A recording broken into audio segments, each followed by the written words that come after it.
Hey everybody, welcome to the WPCentral special podcast. This time we're live at Build. Well, kind of live. I'm actually about 20 minutes away at the hotel. I'm substantially further away, so Yeah. I'm joined once again by Jay Bennett, and it is October 31st, 2012, for future reference. Here, Washington State.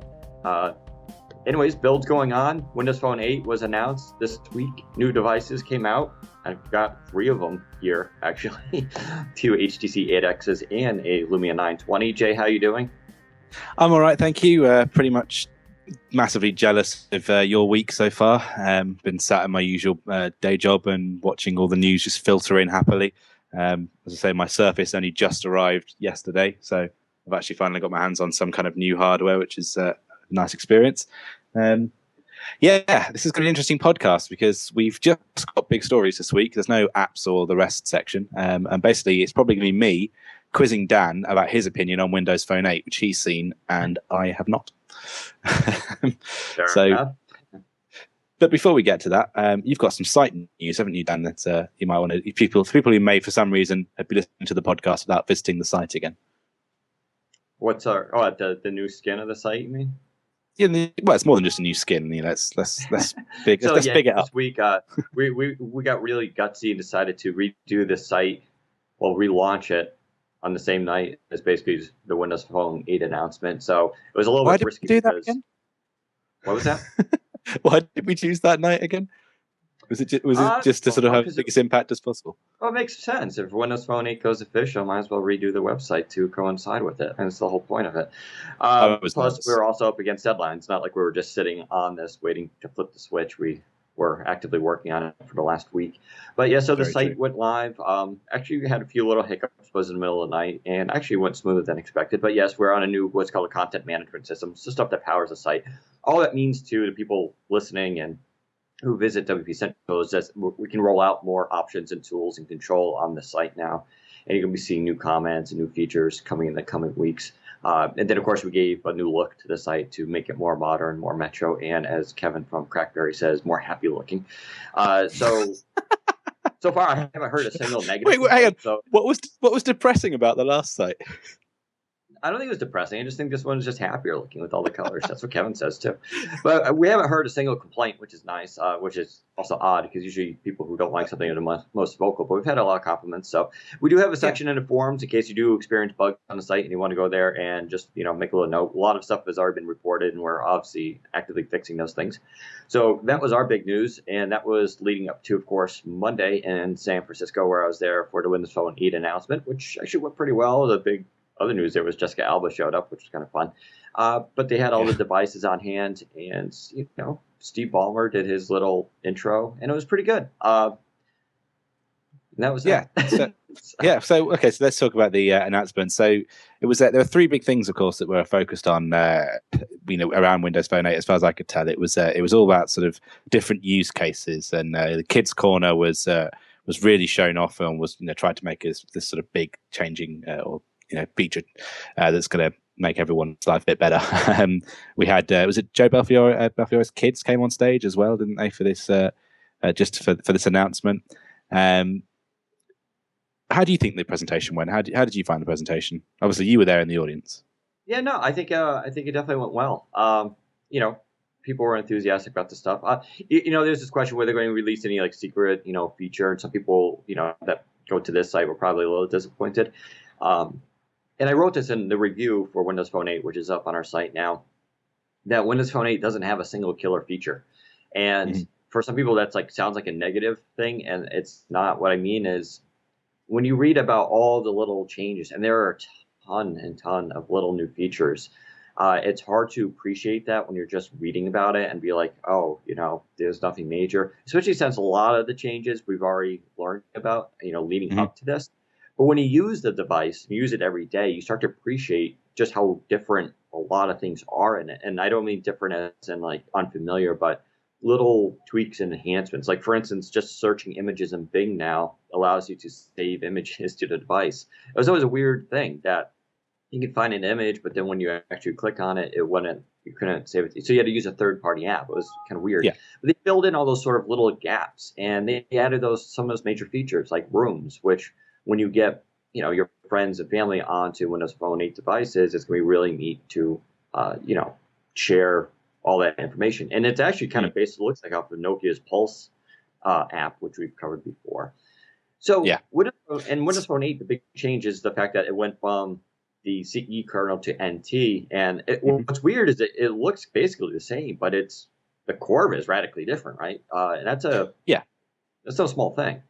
So let's talk about these. So for anyone who hasn't read it yet, Daniel has a very, very thorough Windows Phone 8 review that's up. And he takes us through sort of the new features. And as you said, unlike Mango, obviously when Mango came out, we relaunched the podcast and we went through a whole series of you and I were just basically talking pretty much nonstop about every little feature. And we filled up about an hour and a half on what changed, just in Mango. One special edition podcast, and that was it. This time around, we're going to try and do Windows Phone 8 in half an hour. And part of that, as Daniel said, is that it's not some big evolutionary feature, some big evolutionary version. We'll come back in a second to things that went right, whether or not Microsoft were right to keep this secret. But let's start off, Daniel, with you talking us through how you felt, how you're finding it. Start please with the home screen, the new tiles. Yeah. Well, that's kind of weird. Just know it's a bug. Actually, with the Twitter thing. Yeah, so new tiles, double wide tiles, little tiles. How are you finding them? Are they as revolutionary as we hope they will be? Yeah, well, I mean, they allow you to prioritize your apps and to customize things, and I think it's a really cool thing. Once again, you won't appreciate it until you start using it every day. But they're bigger, and they're definitely nice. I like the organization, and it's funny. Last night we were at a blogger party. And everybody had their Windows phones. And you look at everybody's device, and everybody's screens were radically different from each other. They're all tiles, but everybody organizes a little differently. And you start looking at people, you're like, that's a good idea. And you saw how they were prioritizing things. And it really does give this level of customization without reskinning and making kind of like, hideous looking. It still uses the same parameters. But now you can, if you play a lot of games, make that a huge tile. If you like CNN, make that huge. Vice versa. If you don't want the phone tile huge, you can make it really tiny. And even the Me tile, when you shrink it down to the small one, it still gives you the number count in there, which is kind of neat. So I found, which is the important bit, of course, of the Me tile. It's what we all use it for. It's the best thing we have as a notification center, socially anyway. So one of the things I was quite curious to ask you about is obviously the smaller version of the tiles, all of the apps theoretically that already exist for Windows Phone 7 should be scalable down to the normal size tile and the small size tile. Have you found that to be the case? Right. So that's all you can do until an app's been configured for double wide. Yeah, the double wide. So like for instance, I just put up a video of some specific Windows Phone 8 apps that some of us have access to, including the CNN one, which then goes to double wide, and then it flips with the whole story and the image. And so presumably you're going to do that with our app too. Is that a request or a command? But yeah, we will. So talk us through the double wide tile. I mean, here's the big question for me is we've lost the gutter as we affectionately call it, and we've now got this double wide tiles instead, and everything is a bit bigger. First of all, do you notice the sort of size? Does it feel almost like some of the tiles are too big now, especially the double wide tiles? Do they feel out of place? No, not at all. In fact, on a device like the HTC 8X here, let's see. Yeah, the 8X is, by the way, a really, really sweet phone. And, there's some double wides. But I've had no issues. It doesn't feel too big at all. You get really quickly adjusted to it. It's so it does feel like a natural evolution. Yeah, I mean, it's the only way I can describe it. It's just it's a better system, and I think people are going to really like the new tiles. So good stuff. So that's the start screen, which obviously is the first visual change that everyone's going to notice. The next thing you sort of talked about that you were quite interested in is let's come to sort of the concept of live apps. Have you had a chance to sort of use any of the apps that are promoting information to your lock screen yet? Yeah, and in the video with the Windows Phone 8 apps, I show a bunch of them, including Well, some of them are different. So, like for instance, the Angry Birds Roost, which is just a Angry Birds hub, other stuff. It just changes your wallpaper to different Angry Birds ones. So it doesn't give you any information. It just rotates them.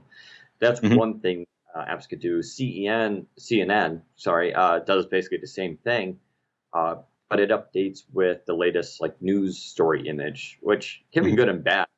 Like well, mine's been all hurricane info, so it's like every day Yeah. you just see like destruction and people like looking sad. So I'm not exactly sure that's maybe a Yeah. little depressing. It works well. It's actually kind of nice. You turn on your screen, it gives you something different. Um, HTC does one where they show off the current temperature along with the Mhm. day's highs and lows, and then the wallpaper itself is sort of based on the current conditions. If it's nighttime, it shows like a nighttime screen. If it's really sunny out, it's like bright sunny clouds. If it's Mhm. rainy, but it'll go and show you that kind of thing. So it really does. It's almost like HT Sense brought to the lock screen, and I'm sure Okay. HTC is pretty that, and they did a nice job. Um, trying to So think. a Oh, question I had on the wallpaper front actually, can you only have one app doing it at a time, or does it just rotate through them? no, you just have one app at a time. So yeah, you got to Okay. choose. And so Groupon has an interesting one where they just basically show you the latest Groupon on your screen and it goes through. It looked kind of weird, I guess, but Raphael was really impressed with it. He was like, "Oh, that's a good idea." So if you're really into like the latest sales and stuff, Hmm. but what's really neat is more like the concept of the lock screen change. It's really infinite what developers are going to be able to do with this, and we should be able to see some real creative things because it can be based on geolocation too. So if you go into a certain area, of a different city or something, that presumably can change. So there could be a lot of like real unique uses for this. I'm really curious to see in the next few months what developers come up with. And that's what's kind of neat about what Microsoft has done with these tools is that they created them and they dictated some parameters, but in the end, it's Mm. the developer that's going to be able to come out and create all sorts of new things with it. So Yeah, it's and the lock screen is quite the canvas when it comes to what you could potentially paint on there. So I'm sort of I'm having some ideas at the moment as to exactly what you do with all that space. We've gone from these little live tiles. If someone wants to actually promote your content up to the very front of their phone, that feels like quite a big responsibility as a developer in a way. You've got to get that looking absolutely spot on. So no pressure. Let's talk about the Bing service improvements. So you mentioned obviously it's easier to save images as sort of one of the big things that was missing previously. Is there anything else new in the Bing front? yeah, so if you read the review, Bing actually is completely overhauled it. When you launch it, it looks exactly the same. And you're like, okay, and they moved the microphone up to the actual search. So in that sense, you're like, oh, there's not much there. Then you slide over, and then all of a sudden, it's all sorts of new things. It shows local deals. It gives you info on movies.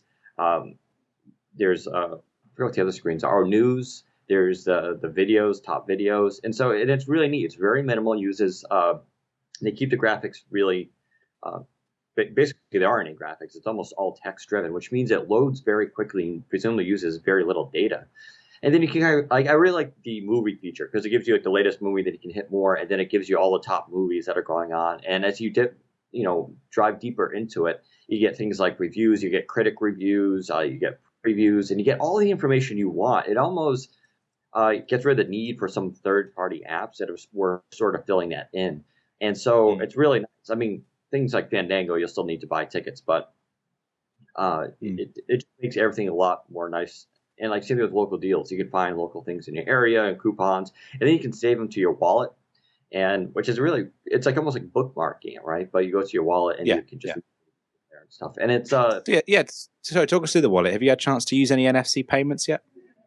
no NFC. Of course, I don't go out that often. Where Seattle, Bellevue here, there's many uses for it. Although maybe now with Microsoft and Windows Phone, because everybody kind of has one around here, that they'll start pushing Yeah, I was it. going to say. Yeah, no, I, I I, haven't I was I had. was kind of expecting there to be something there that you'd be able to pay for just at build or something like that you just all got given a bunch of NFC phones. But we did.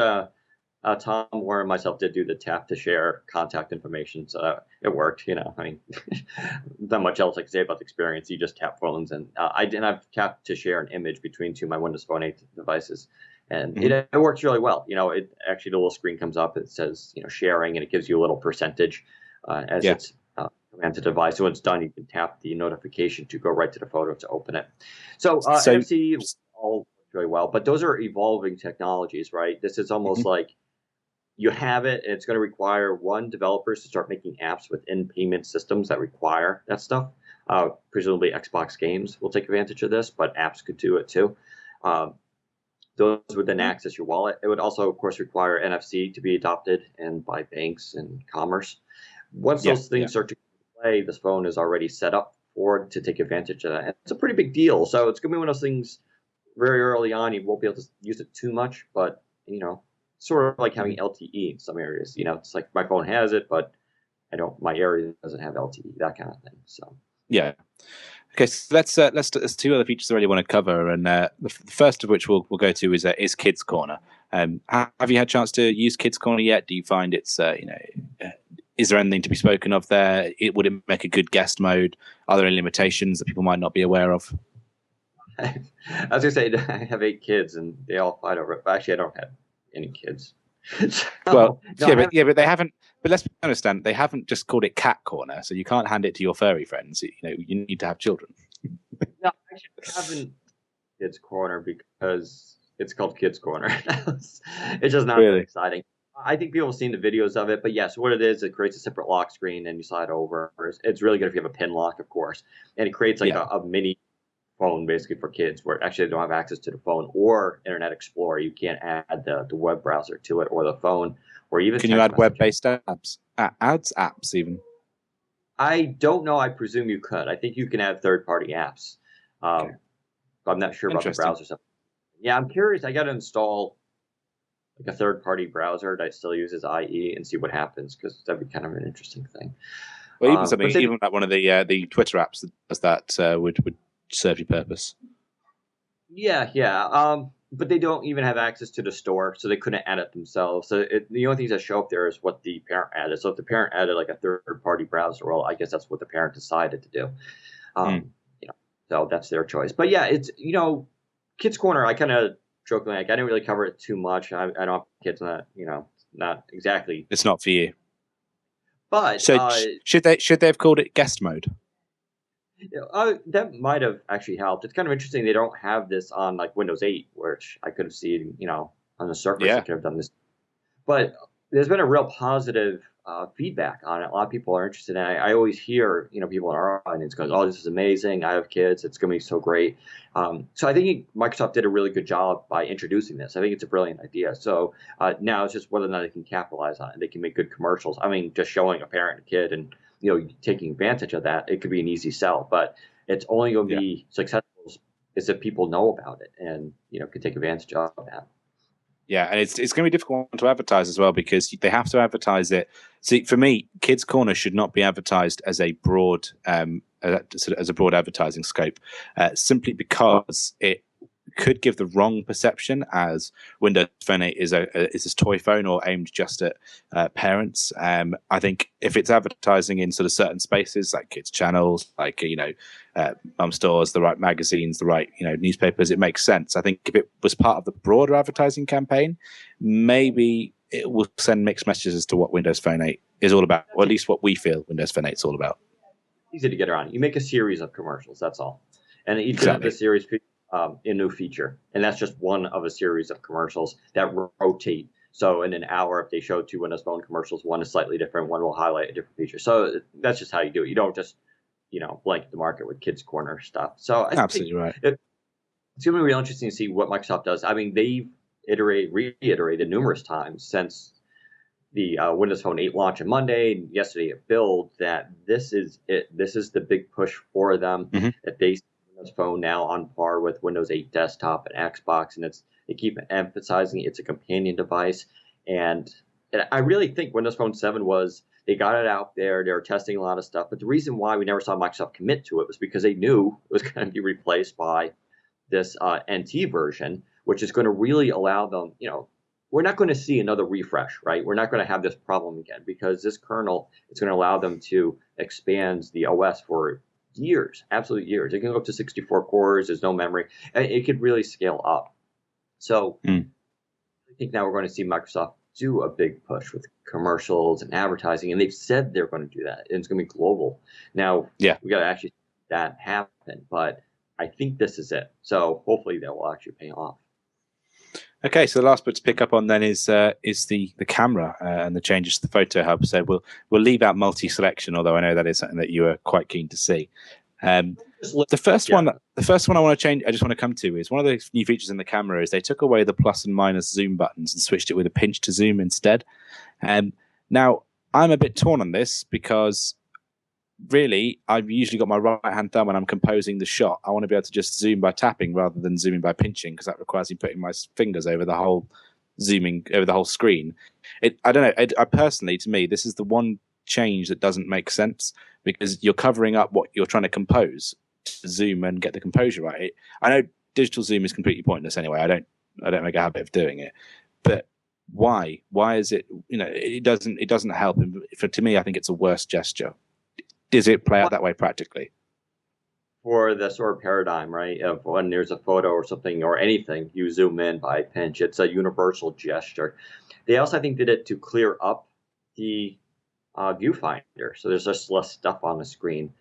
But I was talking to Dean from The Verge about this last night over some drinks, and he's actually the same opinion of you, but he gives a different argument. He says because you can zoom with one hand and take the picture with one hand. So I mean, otherwise you've got to have some kind of mutant way where you're holding it with just sort of like your index finger, so your middle finger, and you're zooming with your thumb. It's not going to work. Yeah. Yeah. Now, there's an interesting question about that, which is, like, you mentioned that digital zoom is kind of crap anyway. And there's also the other thing, which is if you don't digital zoom and you take your photo, then you just go to edit and crop it. Which I'm thinking maybe one of the reasons they did is maybe they used metrics or something. They measured this, that more people did that instead of zooming in the first place, because it's the same thing. That's all digital zoom is you're just live cropping. And so I'm just wondering if maybe they figured that's what people are going to do, because now the editor for photos on Windows Phone 8 is great. You have cropping, you have rotation, and autofix built in. So I'm thinking with the crop feature, they introduced that. They're like, okay, well, now we don't really need digital zoom since it's equivalent. It's basically the same thing. And personally, I like cropping better, because cropping, you can actually look at that whole photo after it's taken and then just compose better by, cutting off a little bit edges and that kind of thing. As opposed to live zooming, it's not quite the same, So that's possibly the explanation, I think, because they put cropping into the editor. So. Okay. Just quickly, just to detract quickly from the podcast, some people are saying that you're a bit low on your voice. Are you able to turn your volume up at all? Probably not. Probably not.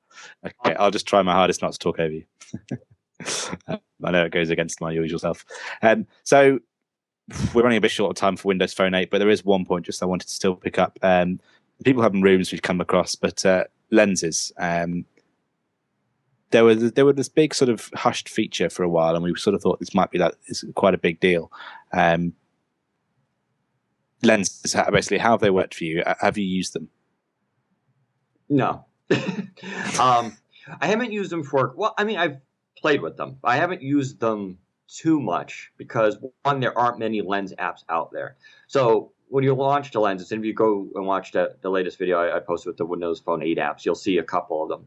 One is Bing Vision. We've always had that. I actually don't use Bing Vision that often, but that's one there. CNN iReport is another one. I haven't. I'm not part of iReport. I'm actually going to sign up for it because I think it's really neat. But with the CNN iReport, you can watch it, tap it, take a photo, and send it right to CNN, which is kind of a cool thing, especially with the hurricane stuff going on right now. They're doing all of that stuff, right? So it'd be actually good. I'd probably kick myself, but I saw like a car explode. I'm like, oh no, I got to log in. So features like that is really neat. PhotoSynth is built in. Well, when you download the Windows Phone 8 PhotoSynth app, it creates a lens too, so you could just launch right into PhotoSynth directly. And then there's the Cinemagraph and the Smart Scene from Nokia. And those actually I have played around with. Now, the problem with Cinemagraph is well known. We pointed this out when it was first announced, which is basically it's an animated GIF. That's the one, by the way, in case you guys need to remember. It's you take a photo, and it's actually almost like a small video, and it keeps everything still, and then you can animate certain aspects of the scene. So you can have someone standing in a Yes. flag behind them, and the flag will be waving, but they're completely still, and it's a really cool effect. It totally is awesome. But the problem is you can't do anything with that file. There's no way to share it. There's no way to get it Yeah. off the phone, which makes it sort of a neutered function. But my guess when I talk to Nokia is they're totally aware of that. They're working with Microsoft to do something. I imagine it's going to be a way for them to share that. So that's the problem with the lenses right now. You're suffering from the inability to sort of really take advantage of it. It's sort of like the lock screen feature. It's going to require developers to start to get creative and really do unique things. Instagram, people were expecting it to happen. It didn't. All I can tell you is that they're close to it. It's going to happen. I heard that they were close to an announcement with the Monday events. It didn't happen, obviously, but I'm still expecting it to happen sooner than later.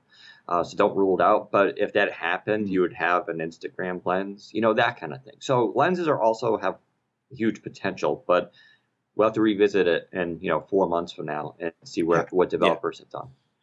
People are asking that or in the chat room, does Windows Phone 8 still have a specific emoticon, keyboard, smileys, emoji, whatever you want to call them?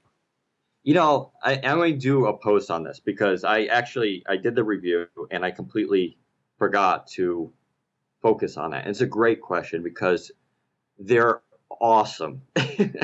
And no, like seriously, let's see if I can do the video on the surface. So here's a text message screen. Sorry if my camera's shaking a little bit. I'm going to go, let's see. I'm going to hit the little smiley face button and watch what happens. Here we go. Live demonstration, people.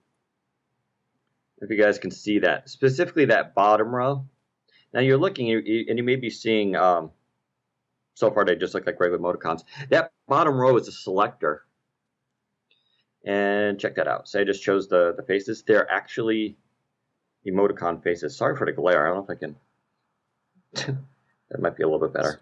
It's all right. It's sunny where you are, obviously. That does look pretty cool.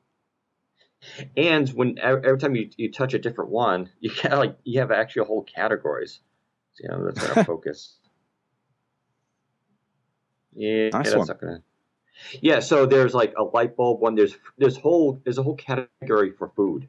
There's an airplane one which shows transportation. I apologize for the camera, but don't worry. Tune into WPCentral a while. I'll throw up actual images of these. There's ones for weather. There's different symbols for like math and that kind of thing. So greatly enhanced the emoticons on Windows Phone 8. And it's really cool because now I can pick the actual smiley face. And they do show up. If you send it to another Windows Phone, they show up. On Windows Phone 7 devices, they're not colored, but they'll be the actual little faces that, remember, there were a lot of third-party apps that translated them for you. It would be interesting to see what they look like on other devices, of course. To see, I wouldn't imagine that someone like an iPhone would necessarily know what they are. So they probably some won't. Of them are universal. Some of those little faces do show up on the iPhone, and some might not. But yeah, it's totally awesome. It's like the old hidden one in Windows Phone. You could do bracket X bracket, and that was Xbox. It was a little Xbox icon that no one else would ever see. But okay, cool. So let's move on because I'm a bit conscious of time. That was our Windows Phone 8 general wrap up. We're going to come on to 2 pieces of hardware shortly. But just to point out for developers, the secret is over and officially Windows Phone 8 SDK is available. Speaking of secrets, it looks like the only reason that it wasn't publicly released before was just to avoid the fact that people will be able to play around with the whole Windows Phone system because the new emulator is not really locked down. It's just a virtualized instance of Windows Phone 8. We've covered the new emulator a bit before, so I won't go into detail now. But ultimately, there wasn't much in the way of a big secret. Not entirely sure why Microsoft did this at this stage with regards to the SDK. The intention is clear that they would have some, a really nice announcement moment. But I think if they were going to do this, it would have been helpful to actually even hold back more information. There's a bit more to show at the weekend. The weekend earlier in the week. But I digress. The SDK is out. I've literally put it on my laptop very briefly because my laptop is the only thing that can run it at the moment, thanks to some processor requirements. Very quickly put our app on it and thought, okay, let's just port it over. To my absolute shock and amazement, I didn't have to do anything, and the one-time conversion took all the code translation for me, and immediately we have a Windows Phone 8 version of the app, just like that. Obviously, it doesn't do anything particularly special. The fact that it ported without anything required from me, even taking across a new library that we're using in a big new feature in version 3 of the app is, well, frankly, it's amazing. Considering they've changed the kernel, considering that things are now using the new versions of Silverlight and the WinPRT. Microsoft deserve absolute commendations for that. Whoever spent time getting that Visual Studio conversion right did an absolutely fantastic job, because I've worked on previous Visual Studio projects and the conversion never used to work first time. There was always something that was wrong. And the fact that it does is phenomenal. It can't be overstated enough. I was amazed, and I've got nothing but good things to say about that. Good. So hopefully we'll see a Windows Phone 8 app soon. Yeah, I'll send you an experimental one later. Speaking of developers, I just want to quickly throw out Rafael Rivera was supposed to join us because he's here too at Bill's, and in fact I was seeing him and we all met and Select from Jenny, his girlfriend, last night, which was really funny because everybody was just wow, you're the one who puts up with Raphael, which is really hilarious. She's very sweet, though, by the way, really sweet girl. But he could not join us today. He was trying to, but he says, F Lenovo, Windows 8, and everyone in the middle. Hate being an excuse factory, but I'm dead here, sorry. What he's referring to is his microphone wasn't being recognized. I think he's using either the Surface or a tablet or something, and was unable to. He says, can you mention on the podcast that I have secured a roll of Windows Phone developer posters to give away? They list the entire Windows Phone API. Should be fun. Ooh, shotgun. Sounds kind of like nerd. Yeah, it sounds kind of like nerd fun. I should kind of would like to have one. I'll put it right over my bed, right next to my Kiss poster. He promised me a Windows Phone shirt and didn't get me one of those. So if he doesn't send me a poster, I'll be very upset with him, frankly. Okay. So Raphael, if you're listening, I want it. So let's put about 5 minutes aside. Can you summarize, please, the Windows, of course, the HTC Windows Phone 8X and the Lumia 920? Right. So, okay, the elephant in the room, right? Everybody's wondering which one's better, what should I get? Yeah. Which one do I get? I hate to say it. I can't really tell you. All I can tell you is they're both really good phones. And they're different. They're different experiences. And what I mean by that, and it's kind of hard to explain, but maybe I can kind of show you. Okay, I got both the phones right here. Different resolutions, right? So the 8X is a 720 by 1280, and in doing so, that's an unusual aspect ratio for Windows Phone. It makes it longer and taller. This is more akin to sort of what the iPhone 5 has done. And that's not a knock, actually. I'm just saying it's actually really nice. You actually see more information on the screen, like your email. You see a little bit more, and it feels great in the hand because it's your hand wraps around it a little bit better. The 8X, the screen is incredible. The way it, this is the HTC thing where the colors of the screen are so flush there's like no in between. It just comes up and it runs really, really well. Big complaint a lot of us have is the power button is almost too flush on top, making it kind of difficult to press. But it's sort of you get over that. I wouldn't consider that to be a deal breaker by any means. But excellent audio quality. I was talking to some people on the phone. They said I sounded fantastic. Great battery life. Cameras are good. It's the 1X camera basically, and it's a good camera. I'm not going to knock it. It's for a lot of people who do photos, you'll be happy with it. Although the flash is terrible. I think the flash is just overkill, and almost every scene it's just too much. So don't use the flash. But it does pretty well. Even in low light, it does do well. You'll get nice shots of it. And if you're on a bright day, forget about it. You're going to have gorgeous shots. How does it compare to the old HTC, the Titan 2? Oh, I mean, it just looks way better. Sorry, camera-wise, I meant. Oh, like camera-wise? I mean, the Titan 2 they're almost kind of similar. Titan 2, it's kind of hard with the 16 megapixel. You do get more, in that image, and it's a little bit higher resolution. So it's kind of hard to say, but no, it's good. In the color, this is the California blue, which a lot of people think it's kind of purplish. It totally depends on the light. Sometimes it looks more purple, sometimes it looks blue. But it's just gorgeous. When I was on the plane using this, I had numerous people ask me, "What is that? What are you using?" Really, Mm. no one called it an iPhone, which was nice. But I tell you, it totally piqued people's interest in this device, and everybody thought the screen was gorgeous. So great device. I have nothing negative to say about it. I mean, you could point out only 16 gigs of RAM, storage, 16 gigs of memory, yeah. and if so, and yeah, storage, not RAM. And if that's important to you, that there's no expandable storage, that is something to consider. It doesn't bother me, so I have no problems with it. Mm-hmm. The 920, it's not The the camera. Jesus phone, and I hate saying because I almost find that offensive to say to people. It's a great phone, but it is not the. It's going to change the paradigm of smartphones for the rest of the world. The camera is as good as people say it is, and I'll post some low image shots. I think that what people will Really? be impressed with. Now, when See, you crop in, I was underwhelmed when I used it. It's much be that I was looking at preview hardware. Are you saying the final version, the camera is noticeably, is it really good light quality? Does the flash yeah. version still look pretty rubbish? What are we looking at here? So I took some photos last night at this blogger bash that we were doing, and there was it was in a bar kind of scene. It was a bar bowling alley kind of thing, and it was really dark. And I took a photo, and I'll post the photo in a little while. And the photo reveals more in the scene than I could see with my own eye, which is sort of the experience you get when you shoot with low lens, a high quality DSLR, like an f1.4 lens or something like that, where it lets a lot of light in. And the picture came out gorgeous. It just has better light balance and brings out the scene more than the 8X. I mean, there's no comparison in that sense. Once again, I'm not saying the 8X is a bad camera. I'm just saying the 920 is way better. So here's the question: in highlight performance, in decent light performance, is there a noticeable difference for the 920 there?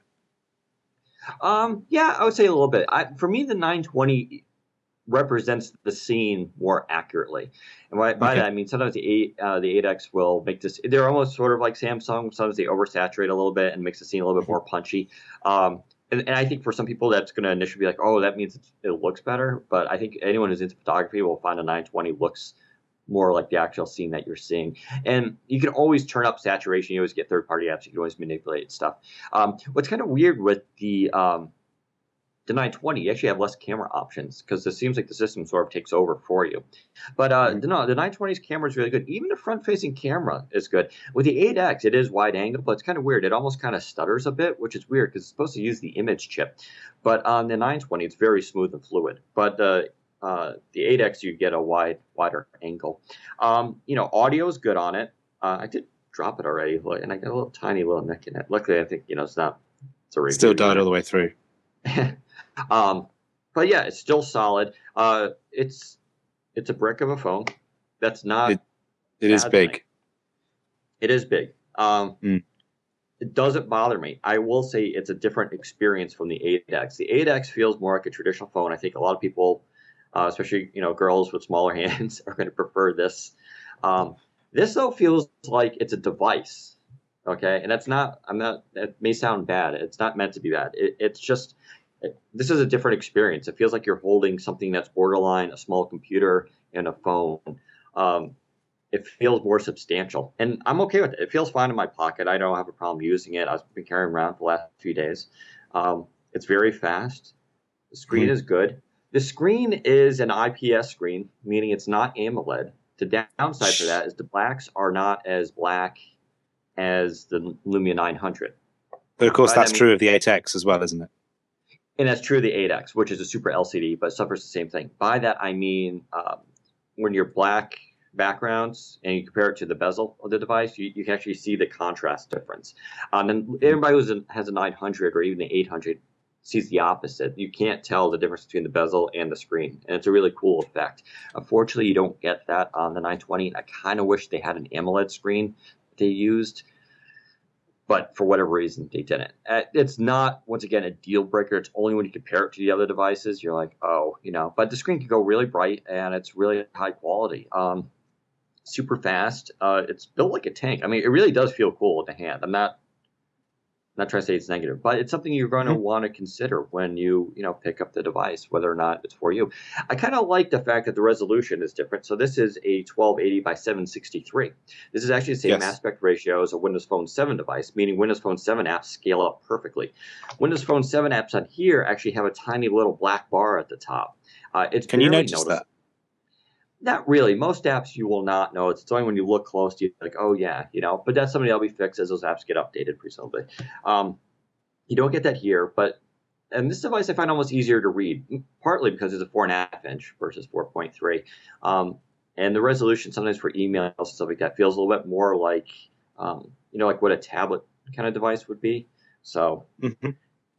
Both good phones. In this one, of course, you get 32 gigs of storage. So once again, if storage is important for you, and that equals to, if you're wondering, I think it's about 27 actual gigs after the OS. So when you first turn on, it's about 27 gigs of memory. That's substantial. So for some people, that's anything on wireless charge? It's cool. I got the. Yep, yeah, I have a wireless charger. It's convenient as hell. You go to bed, just drop it on a little plate, and that's it. And it charges pretty quickly. See, I haven't done a direct comparison between that and plugging it in, but it's quick enough. So that's gonna be the gimmick that makes me get the 920. I said this in my article some time ago. I still can see it being. I'll sit there with the 8X thinking this is a nicer phone. I like the feel of the 8X. I know I'm going to like the feel of the 8X more, and I'm still going to buy the 920. Just because I want to put it down on a plate to charge it and be like, look how cool is it? Well, The Verge got this story, and so I was talking to Dieter Bowen about this, that the Verizon version. Verizon are getting a proper one. Yeah, so, They're not here in the UK.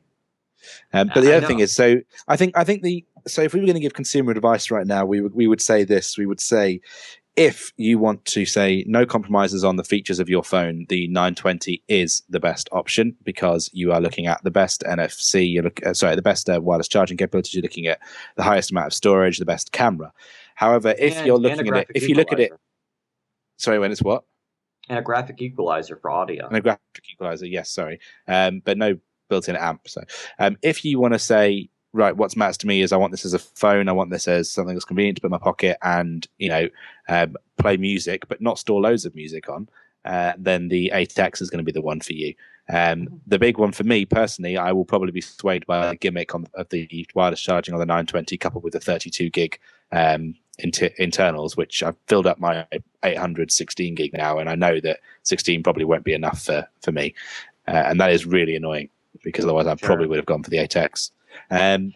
So it's going to be down to you as an individual. That's Daniel's thoughts on it. He happens to have both of them because he's a lucky git. I'll also say video on a 920 is amazing with the OIS. Oh, I forgot about video. Huh? Yeah, I forgot about that. And apparently video recording in general on the Windows Phone 8 devices are fantastic. Yeah, and it goes up to 1080p. I just shot some video just walking around, and it's weird because it's so stable. It literally looks like it's professionally shot.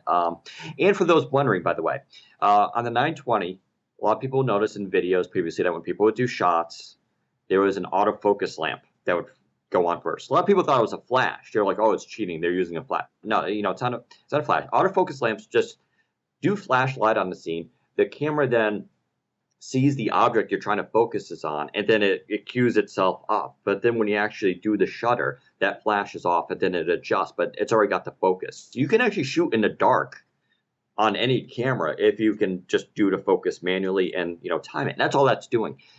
Now, some people wonder, can you turn that off? Because you could be at a concert or doing some kind of scene where you don't want the flash going on anyway. Yes, it does have a switch. You can slide it off, and that's it. You hit save, and it'll never come back on again unless you enable it. So that is totally optional. So don't worry about that thing coming on all the time if you don't want it to. So yeah, that's our point. So should we move on quickly? Just have a quick word about Windows 7.8, as it's probably worth us mentioning because a lot of our guys are tied into contracts, and you are going to be looking at Windows Phone 7.8 as your next big upgrade rather than anything else. Developers will quite likely continue to support 7.5, even if we end up maintaining two different versions of code. That'll be possible. We think that 7.8 is going to be coming quite late. We think we'll probably be looking at it early next year at the earliest. It looks like it. It's hard to say. We'll see it. We'll see it on some new low end devices first. We won't see the update, I don't think, until early next year.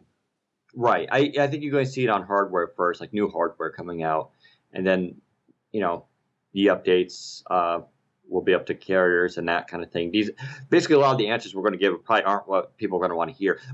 I have heard announcements are coming soon, so there's that. I think Microsoft want to get Windows Phone 8 out there, and then and mind you, the Windows Phone 8 story isn't completely out there yet. East Coast of the United States was, slammed by a hurricane this week. Lots of the offices and of the media centers in New York City are just down and out. Mm-hmm. And Microsoft did not push their Windows Phone 8 PR message down anyone's throat there on the East Coast because it's kind of the last thing on people's minds right now. So Microsoft still needs to, next week, as everything kind of comes back online again, they're going to start ramping up their actual coverage. But once the Windows Phone stuff 8 starts to, I don't want to say die down, but that initial explosion, the Windows Phone 7.8 stuff will probably start being talked about. But look for, I don't know, maybe next couple of weeks or something. But Microsoft is sort of getting ready to talk about that and what it means. We're still hearing that it probably will be more than just the start screen, but there's still, it's still a little bit uncertain. So unfortunately, we just got to start waiting a little bit more. Shall we push the Surface to the next podcast, or shall we talk about it now? We have, we can do it next. We got 9 minutes about left. Let's talk about the Surface. I got a Surface. You got a Surface. You go first. Okay, so my Surface finally arrived yesterday. People in the UK have been incredibly frustrated because, unlike the rest of you guys who got it last Friday, we've had to wait until sort of this week and have had no shipping notifications. Things just happened. But for those of you, for some reason, in the UK who are still waiting, I really sympathise with you. My touch cover is still nowhere in sight. But here is the Surface. It is a little bit wider than everyone says it is. And there's a nice picture of me at the Olympics on the front of mine at the moment. I just probably have I locked this before I started trying to talk about it. So first impressions, let's talk about him. George has posted up a review of the Surface online. Obviously, read that for our definitive review. We will probably come up with something soonish from sort of the other editors of our impressions of the Surface as well, because it is quite a big deal. And I've just done I think I've just done my password wrong. Yes, I have. I still can't quite get used to the whole picture password situation because I drew quite a complex gesture and then 2-tap situation, and then ended up now I can never. I just reproduced it. So here is my Surface, and the first thing that I've noticed with Surface, I don't know about anyone else, is that actually, unlike Windows Phone, which I've always found quite easy to organize the start screen, Windows 8 in general is nowhere near as easy to organize your start screen. Yes, you can group tiles, but really you want as much on start as possible. Otherwise, you've got to swipe up from the bottom and find the All Apps button, and it's just a bit of a pain. That's just sort of the first situation. So it doesn't quite seem as personalized as a lot of people's yet, because you pick up your Surface and you're going to leave things roughly where they are while you get acclimated to it. People ask me to move it to the right slightly. So this is my Surface, so to speak. Let's talk about the first impressions. It does feel fantastic. I don't think I've felt a more premium feeling device since I really got my hands on the Lumia 800. The Vapor Mag feels amazing. It feels very cold when you first get it out of your box, almost like it's sort of ready to be born, and slowly gets quite warm as you continue to use it. It's simple. It's exactly what we want it to look like. The full USB port on the side makes things really helpful for trying to copy information back and forth. You've got your volume rocker on the left-hand side. You've got your headphone jack. I don't know. I'm still at the first impression situation with it. What it is not is quite as well thought out quite as well thought out when it comes to the end user experience as Windows Phone. Windows RT is a little bit of a mixed message. And here's the perfect example. If you like me, you thought, I'll save a little bit of money. I'll get myself the 32 gig version, and then I will use my handy convenient micro SD slot to store my music and my videos. Now, considering that was basically what we expected the micro SD slot to be, an expansion rather than a hot swappable situation, I thought that'd be really easy. As it turns out, it's not really easy, and I had to go and find an article which was written by it was on Win Superstar about exactly how you do that, because you need to add your micro SD card into a library, but you can't add it just into a library in the normal method because it's seen as a movable drive. So instead, you have to map a folder on your C drive to your SD card and then add it to the library, just so that you can have all your music and things stored on the separate storage. There's still very noticeable underpinnings of Windows, of old-fashioned Windows. In fact, straight away, I've just gone back to desktop and I've got a alert, which I've got my webcams over here now, alert telling me that Windows Firewall's trying to block access. I would never have even seen that because it was hidden by the start screen. And now people are going to say, well, hang on, isn't Surface supposed to be the big push to have a PC and a tablet? And yes, it is. But the Windows RT version is not that. The Windows RT version is for people who want to be basically content consumers. For all that we talk about it being about creating content as well as reading content, I don't believe, unless you're going to sit down in Word for ages, and unless you spend a lot of time in Excel, which are the two other cases, I don't believe this is a content creation device. I still believe that this is primarily a media device where you can sit and look at, the Internet Explorer is fantastic. Video plays beautifully. This is aimed squarely at the iPads and the Google Nexuses of the world. And it's not there yet in terms of competition. It has a lot of promise, and I do believe that this is the way forward. Multitasking with regards to how you snap apps is second to none. No one else is doing anything anywhere near as well as that when it comes to tablet multitasking. Skype is fantastic. All the content consumption so far I've not had a problem with. I've really enjoyed using it. But it's not. It's just still got this really confusing message every time you go back to the desktop. I'm really excited about what the Surface Pro is going to be now as a result of using this, because I think if that's got a decent battery life, and I can start developing on that, I can use the digitize that's going to come with it, and pick up Photoshop. That's going to be a fantastic device. So people who ask, do you get an RT now or do you wait for the Pro? If, like me, you can justify the RT because you're about to develop a bunch of apps for it, then go for it. Or if you're primarily going to use it just for enjoying the Metro interface, that formerly known as Metro interface, if you're going to use it to write lots of Word documents or PowerPoint presentations, go for it. Otherwise, I think you should wait for the Windows Pro version. That's my first opinion of it. But the hardware is fantastic, and I think the Pro version is going to be an amazing device. Okay, well, they'll let me 4 minutes. I'm not going to really go into my thoughts on it too much. Well, you got to do all of Windows Phone, so That's fine. I don't have too many strong opinions on the Surface, only because I actually haven't used it too much. I've been too busy with all my other stuff, and I'm on I already have I travel with 3 things. I got my MacBook Air, my Lenovo, and a Surface, which is a nightmare for going through airport security, by the way. But no, I mean, the Surface is nice. I do agree with some reviews which say that the orientation, the how long it is a little bit annoying. I'm okay with that's the bit. That's the bit I'm okay with. Like, I'm not. I kind of wish it was a little bit more square. Yeah, holding it in one hand is not comfortable, but it is good for web browsing. Yeah, although I'm starting to really take a serious look at the Asus Vivo tab, which I think it's comparable to this device. It's not the same build quality. Don't get me wrong. That the magnesium stuff is really great, although it can scratch easily. I noticed that. But I think that I got checked to view a tab. I think it has NFC and GPS in there, and it's going to be on AT&T and 4G LTE built in. And then you can get a click and keyboard for it too, around the same price. It's a little bit smaller and lighter. So I don't know. I like the Surface. I got to play around with it a little bit more. And I agree with you. The experience, sometimes it's a little weird. Word, I actually don't like Word on this at all. It's too much Word. I wish they had a RT Word that was a stripped down version, sort of like Outlook Express was, where I could just do basic word processing, write a paper, but not with the 9,000 options. I'm not saying don't have Office 2013 in there, but have it, keep it on the desktop. And then with the RT, just give me an RT Word that I can use. That's just big, bold, and touch-friendly.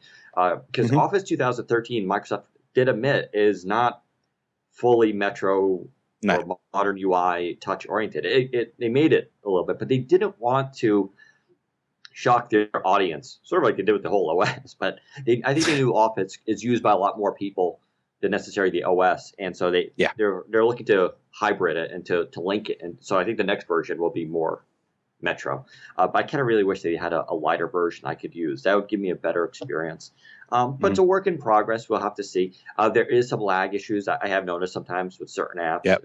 They stutter. Although that's improved since the update that was released, 0-day update that was released into the world. Don't know if you picked it up yet. Go to Windows Update. It was over the weekend. I don't know if you picked it up, but just check got the latest update because there is a definite improvement.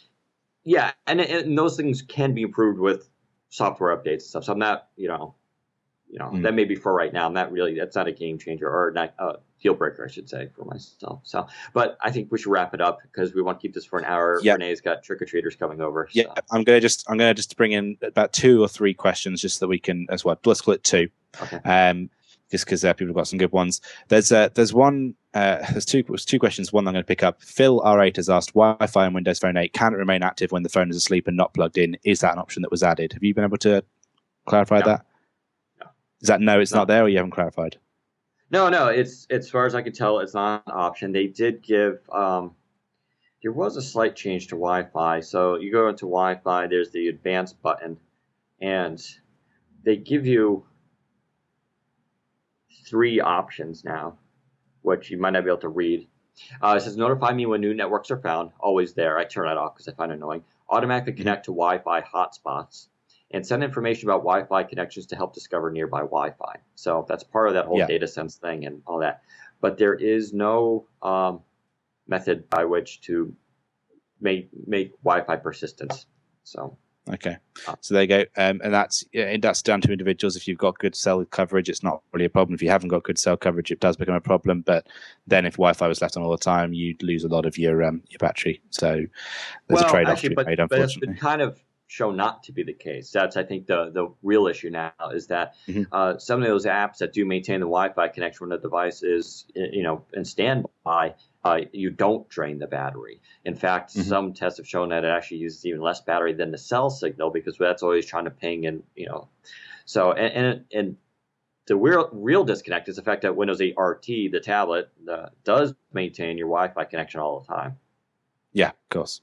But then again, that's a massive thing with a huge battery in the back of it. People just commenting and saying they like the site redesign. Thanks very much to Shane Smith. There is one more question I was going to pick up. What do we think of the way that Microsoft has been more cozy with HTC than they initially were with Nokia? That's from Vernon. That's a complicated thing. Obviously, there's definitely truth to it. We were discussing some of this with some of the Verge guys last night, and my opinion is this: that Nokia's Lumia line became was starting to overtake the product of Windows Phone, and I think. It's a combination of that Lumia line was becoming higher than Windows Phone. And in fact, you saw that. We did a report about how it was trending higher than Windows Phone did on Google, which is good and bad. If Nokia ever failed, it would take the Lumia line down with it. And then some people may think, okay, Microsoft failed too, but it's not Windows Phone. The other thing I think also is that HTC might have felt a little bit of been slighted a little bit. You don't want to tick off HTC. They've been a good partner for Microsoft for a very long time. And the 8X is testament to the fact that they still got creativity in them and they can make great devices. I've heard nothing. A lot of people are really happy with this phone. The other thing is that a 920 is available only on AT&T in this country. It would be an odd phone. Yeah, and only E over here. Yeah, and it'd be odd for Microsoft to be like, this is the Windows Phone, which you can only get on a quarter of the carriers. Whereas this is going to be on T-Mobile, Verizon, AT&T, and Europe will be widely available. So this actually does sort of represent Windows Phone a little bit more because of its ubiquitous. And so I think it's a combination of those 3 things. But okay, we have run out of time, unfortunately, as Renee any second now is expecting Trick or Treaters to start knocking on his door. So we were going to talk a little bit about Smart Glass, but what I think we'll do with Smart Glass instead is we will look at getting up a good article on that and have a little bit of a chat about sort of what we think of Smart Glass and how well it's working, because it is part of the 3 screens in a cloud. And the one word for it is overall, it's awesome. So, we will come back to that. Dan, do you want to go ahead and wrap up? No, you can wrap it up. Yes, sir. You can find us all on Twitter at WPCentral. You can find Dan at Daniel_Rubino. George, our reviews editor, is at Coppertop004. Rich, our British editor, is at Rich Edmonds. Myself at JAYT Bennett. Paul is at SegaCon. Raphael, when he has working microphones, is at Within Raphael. And at Roadcode, you'll find Matt. Dave, our forums monitor, is at Big_D5. And at GrewPoint, you will find Rob. This has been a Mobile Nations podcast. Please go to mobilenations.com for more great shows covering everything mobile, or head over to the Windows Phone Central forums if you'd like to get involved with our community and discussing more about Windows Phone news, devices, and apps. And we're hoping that the forums will become a lot more active in about 5 days' time. Thanks to the Windows Phone Central store for sponsoring the podcast. Thanks also to the great artists and music from ccmixer.org for offering us a great database of Creative Commons music. You can find more information at the bottom of the post that this podcast will accompany. There you go. Take care, everybody.